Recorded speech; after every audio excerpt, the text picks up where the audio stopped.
अस्सलाम वालेकुम, मेरा नाम है मोहम्मद इरफान आबिद और आप देख रहे हैं फ़नी लेटिक्स। यूजली जो मैं वीडियोस बनाता हूँ या फिर वो वीलॉग्स होते हैं या फिर वो किसी एक ख़ास टॉपिक पे होती है, लेकिन आज की वीडियो थोड़ी सी डिफरेंट है। इस वीडियो में मैं एक तो आपको लेके जाऊँगा एक लेक पे और आपको दिखाऊँगा कि लेक किस तरह की है, और दूसरा इस वीडियो में आपके साथ बात करूँगा pros and cons of studying in Sweden.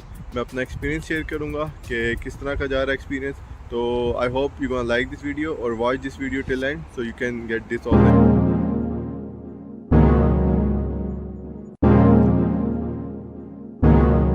दुनिया में सबसे ज़्यादा आइलैंड स्वीडन में है और पांचवा वो मुल्क है जहाँ पे सबसे ज़्यादा लेक्स हैं, इसीलिए यहाँ पे बहुत ज़्यादा नेचर है।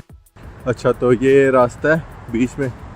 अगर मैं आपको बताऊँ कि ये जगह लिटरली मेरे घर के बहुत पास है, मैं उस साइड पे रहता हूँ, तो तकरीबन यहाँ से 10 मिनट पीछे है। और ये देखें, मतलब विद इन द सिटी, मैं बहुत ज़्यादा शहर से बाहर नहीं हूँ, लेकिन कितनी ज़्यादा नेचर है। अब इस लेक को पहुँचने के लिए बीच में थोड़ी सी हाइक भी आती है, और आप नेचर तो देख ही रहे हैं कितनी ज़्यादा ग्रीनरी है। अब देखें कि इतनी ज़्यादा नेचर की आप फ़ायदा ये होता है इतनी ज़्यादा ग्रीनरी का कि गर्मियों में यहाँ पे टेम्परेचर नहीं जाता। बहुत भी हद मारो, बहुत ज़्यादा भी गर्मी पड़े तो आपका टेम्परेचर जाता है 30-32, विच इज़ हमारा सर्दियों में इतना कभी कभी चला जाता है। तो ये सिर्फ इनका, एक तो मुल्क भी ठंडा है नो डाउट, लेकिन एक वजह ये भी है कि इन लोगों ने अपनी नेचर को और फॉरेस्ट को बहुत ज़्यादा प्रिजर्व किया हुआ है। यहाँ पे आप बिला वजह दरख्त काट के तो दिखाएं, आपको उठा के अंदर डाल देंगे, लेकिन पाकिस्तान में आपके जंगल के जंगल खाली हो रहे हैं, लेकिन तो आप क्या कर रहे हो, आप बच्चों के टिंडे करवा रहे हो, बच्चों को कच्चियाँ पिला रहे हो दूध की।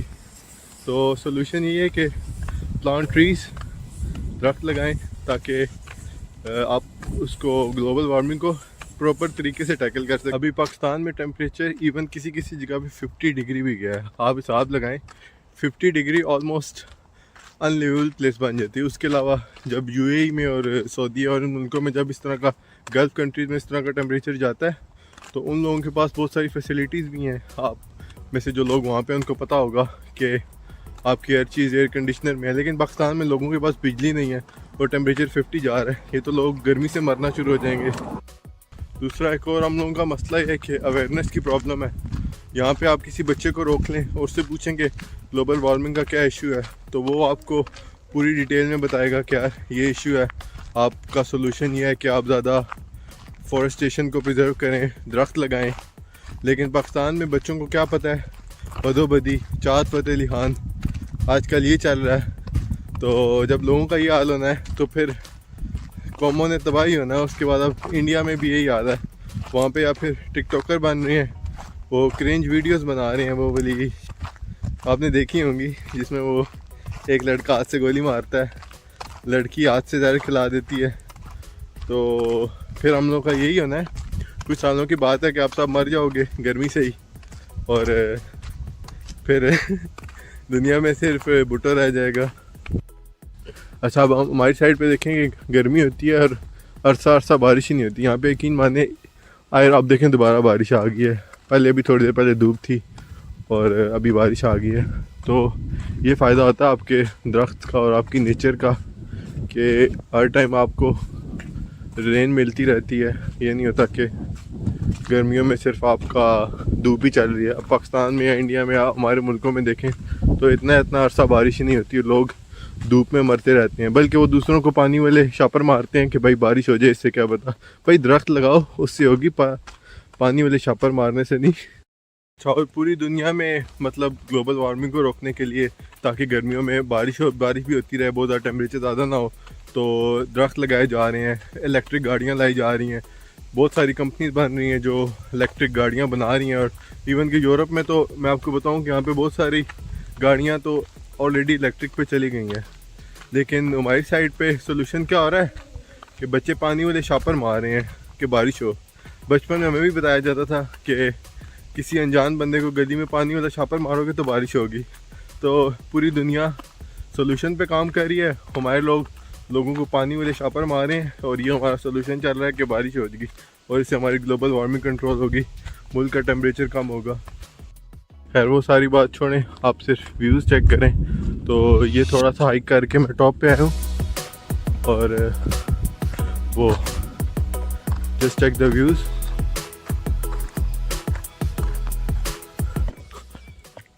सबसे ज़्यादा शॉकिंग चीज़ मेरे लिए ये होती है कि इतनी ज़्यादा नेचर, ये जो लेक मैं आपको भी दिखाऊंगा अभी, it's just with in the city. मतलब मैं कोई बहुत ज़्यादा बाहर नहीं आया, आउट ऑफ द, ये नहीं किया कि मैं बहुत ज़्यादा शहर से बाहर आया हूँ, it's with in the city. और इतनी ज़्यादा नेचर, यूँ लगता है कि मैं किसी स्पेशल जंगल में आया हूँ, लेकिन it's just few kilometers away from the city center. So this is the amazing part for me of living in Sweden. Now we are near the lake और आप रश भी देख सकते हैं, पानी के मैं बहुत ज़्यादा पास हूँ। और आप लोगों का रश देखें कितनी ज़्यादा है, क्योंकि समर चल रहा है।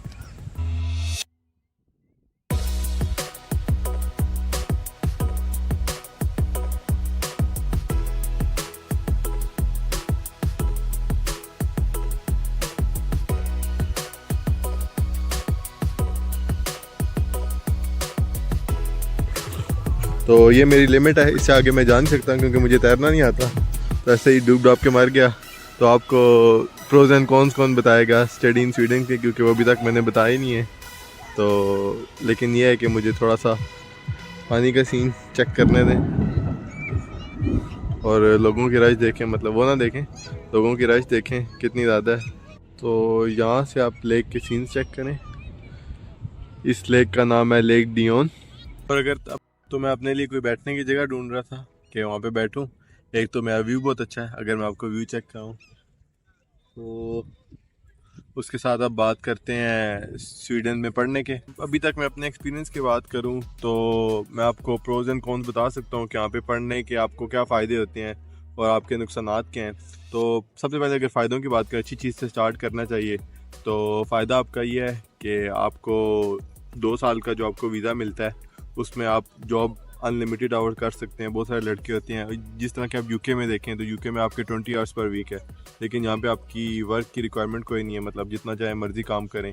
तो इसलिए बहुत लड़के ज़्यादा से ज़्यादा काम करके अपना एक्सपेंस भी निकाल लेते हैं। मतलब मुश्किल है, मैं ये नहीं कह रहा कि आप यही करें कि आप, क्योंकि बहुत सारे लोग नहीं भी कर पाते, लेकिन अगर आप ज़्यादा काम कर सकते हैं तो आप अपनी फ़ीस और एक्सपेंसेस वगैरह मैनेज कर लेते हैं। तो यहाँ पे वर्क की लिमिट नहीं है, एक यहाँ का फ़ायदा ये है। अगर मैं नुकसानात पे बात करूँ तो वो भी बहुत सारे हैं।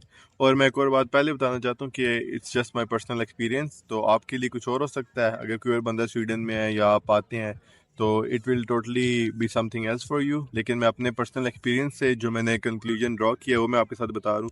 तो नुकसानात, तो सबसे पहला नुकसान जो है आपका लैंग्वेज बैरियर है, वो आपकी हर चीज़ पे असरअंदाज होता है। मतलब कि जब आप जॉब के लिए जाते हैं तो हर जगह लैंग्वेज की रिक्वायरमेंट है। इवन कि आप पीआर के लिए भी आपकी लैंग्वेज की रिक्वायरमेंट आने लगी है, अभी तक तो नहीं है। 2027 में एक बिल पास होगा जिसमें है कि अगर आपको यहाँ पे परमानेंट रेजिडेंट चाहिए तो आपको लैंग्वेज आनी चाहिए। तो अगर आप लैंग्वेज सीखना चाहते हैं, जो मैं तो कहता हूँ कि आपको लाजमी सीखनी चाहिए, क्योंकि आप किसी भी कंट्री में हैं तो it's important for you to learn their language. तो अगर आप नए नए आते हैं तो आपको जाहिर सी बात है एकदम आपको लैंग्वेज नहीं आती, तो उसका आपको नुकसान ही होता है कि आप लोगों में इंटीग्रेट नहीं कर पाते, क्योंकि यहाँ पे ज़्यादातर लोग स्वीडिश बोलते हैं। हाँ, इंग्लिश सबको आती है, लेकिन अगर आपने एक लोगों से नेटवर्किंग करनी है तो उस तरह आपको लैंग्वेज की वजह से बहुत मुश्किलात होंगी। उसके बाद फिर आप जॉब्स आपके लिए ढूंढना बहुत मुश्किल होगी। ये तो मैंने आपको बता दिया कि आप जितने मर्जी घंटे काम करें, लेकिन आपको लैंग्वेज नहीं आती तो आपको जॉब नहीं मिलेगी। एक और इशू यहाँ पे ये है कि आपको जो जॉब है मेरिट से ज़्यादा रेफरेंसेस पे मिलती है। तो ज़्यादातर लोगों का सीन होता है कि वो आपको जॉब नहीं देते जब तक आपके पास रेफरेंस नहीं है। आप अगर एक कोई दूसरा कैंडिडेट है जिसकी प्रोफाइल आपसे वीक है लेकिन उसका रेफरेंस स्ट्रॉन्ग है तो जॉब उसको मिलेगी। तो एक ये मुझे बहुत बुरी चीज़ लगती है यहाँ की। और तीसरी चीज़ जो मुझे बुरी लगती है कि यहाँ का वेदर है। कि अभी तो समर चल रहे हैं और समर में भी देखें कि अभी जिस तरह वीडियो के स्टार्ट में मैंने आपको दिखाया धूप थी और एकदम बारिश आ गई। तो मतलब विंटर्स तो आपका बहुत बुरा गुजरता है। और अगर स्पेशली मैं तो गोथनबर्ग में हूँ, तो इसका टेम्परेचर एज़ कम्पेयर टू बाकी स्वीडन ठीक है, मतलब सर्दियों में भी इतनी ज़्यादा सर्दी नहीं होती, लेकिन स्वीडन की कुछ ऐसे एरियाज हैं जहाँ पे आपका टेम्परेचर इवन -30 तक भी जाता है। तो एक ये ड्रॉबैक है आपका। ये कुछ एडवांटेजेस और डिसएडवांटेजेस हैं यहाँ के। अगर आप मेरे से पूछें कि यार एज आ आप लोगों का भाई जो यहाँ पे स्वीडन में पढ़ा है कि आप कहो कि यार आप बताओ कि हम क्या करें, स्वीडन में पढ़ने आए कि नहीं, तो मैं आपको बिल्कुल वो मशवरा दूंगा जो मैं अपने एक असली भाई को मशवरा दूंगा, अपने बहुत करीबी दोस्त को मशवरा दूंगा, मैं आपको ही मशवरा दूंगा कि आप लोग स्कॉलरशिप को टारगेट करें। स्कॉलरशिप को टारगेट करने का आपका फ़ायदा क्या होगा? अब अगर आपको स्कॉलरशिप 100% मिल जाती है, जिस तरह की अगर आप मेरी वीडियोस देखते हैं तो आपको पता होगा कि मैं यहाँ पे स्कॉलरशिप पे हूँ, तो आप इजीली अपनी पढ़ाई पे फोकस कर सकेंगे। 2 साल आप अपनी डिग्री करेंगे, उसके बाद आप अपनी फील्ड में जॉब ढूंढेंगे और इंशाल्लाह जॉब को मिल जाएगी, तो उसके बाद फिर आप पीआर की तरफ जाएंगे। लेकिन अगर आपकी फ़ीस है तो आपका मसला ये होगा कि यहाँ पे आपको इस तरह मैंने लैंग्वेज का प्रॉब्लम बताया, तो आपके लिए फ़ीस निकालना बहुत ज़्यादा मुश्किल हो जाएगा। तो अब फिर आप मैं अपना, क्योंकि अब बहुत ज़्यादा आप जो देखने वाले हैं ज़्यादातर मिडिल क्लास हैं, बहुत ज़्यादा कोई अमीर तो है नहीं है, तो आपके लिए हर महीने या हर 6 महीने बाद सॉरी आपको फ़ीस मंगवाना 15 से 20 लाख तो बहुत मुश्किल हो जाएगा। तो आप यही करें कि आप स्कॉलरशिप टारगेट करें। अगर आपको 100% स्कॉलरशिप मिल जाती है तो आप यहाँ पे आएँ। अगर आप 2 साल बाद, क्योंकि यहाँ पे पॉलिसीज़ ज़्यादा से ज़्यादा सख्त होती जा रही हैं, आपकी वर्क परमिट की अमाउंट जो पहले 13,000 क्राउन थी वो 27,000 क्राउन पे पहुँच गई है, और इवन के अगले साल ये जाएगी 33,000 पे। तो अगर आप 2 साल यहाँ पे डिग्री करते हैं और आपको अल्लाह ना करे, जो चांसेस बहुत कम है आपको जॉब नहीं मिलती, आपको मिल जाती है लेकिन आपको नहीं मिलती, तो आप यहाँ से किसी और मुल्क में मूव कर सकते हैं। या फिर इवन कि आपका नुकसान तो कोई नहीं हो, आपने कौन सा फ़ीस पे की है। तो आप स्कॉलरशिप को टारगेट करें, अगर आपको मिल जाती है आप आएँ, वरना तो आप ना आएँ यहाँ पे। तो उम्मीद करता हूँ कि आपको ये वीडियो पसंद आई होगी। आपको एक छोटा सा वीलॉग जिसमें मैंने अपनी तरफ से आपके साथ इन्फॉर्मेशन भी शेयर किया है। उम्मीद करता हूँ कि आपको ये सब पसंद आया होगा। अगर आपको ये पसंद आया तो आप इस वीडियो को लाइक करें, शेयर करें, और मुझे और सजेशन दें कि मैं किस तरह कंटेंट बनाऊँ। और अपना ख्याल रखें। अल्लाह हाफ़िज़।